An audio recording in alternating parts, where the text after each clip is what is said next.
Assalomu alaykum aka, yaxshimisiz? Shu taraflardan 2 xonalik sotiladigan kvartira yo'qmi? Tayyor remont bilan kerakmi sizga? Ha, tayyor remont bilan kerak. Bor bitta shunaqa. Birinchi etaplardan bir so'z berasiz. Bo'ldi, tamom, keling qani. Keling qani kerak. Yo, bismillah. 2 xonalik 80 kvadrat metr maydonga ega bo'lgan kvartiramiz sotuvda. Tayyor remont bilan bemalol bitta xonalarni ko'ring-da. Mana bu birinchi xonasi o'ng qo'lda. Katta zal qismiga ega.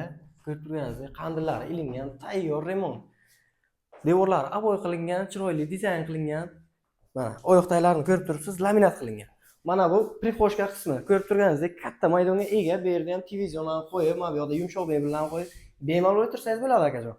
Ikkinchi xonamizni ko'radigan bo'lsak, mana bu yoqda ham qandillar ilingan, natijali patolog, elita pardalar qilingan. Zakaznoy eshiklari. Mana bu yo'g'ini ko'rsang. Mana ko'ring-da bu yo'g'ini. Simisiy. Hech kim yashamagan, ha? Hech kim yashamagan aka. Kvartira. Bemalol ko'rib chiqsangiz bo'ladi.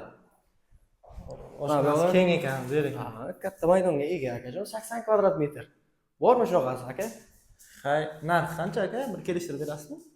Narxini endi 53900 deyapmiz akajon. Sunnatiga o'tib beramiz. Bu yog'ini kelishaveramiz akajon. Sizga qanday kvartira ma'qul bo'lyaptimi o'zi? Ma'qul. Kelishtirib bersangiz bo'ldi. Bo'ldi akajon. Manzilni aytib o'tmoqman. Manzil shunagina Xebeka Balsan yonginasida akajon. Yaqingina balsa. Yangi domda? Ha, yangi dom akajon, Qiziq bo'lsa akajon, pastga nomeram qoldirilgan, bemalol telefon qilib bog'lanib, tezroq baraka qilishingiz mumkin.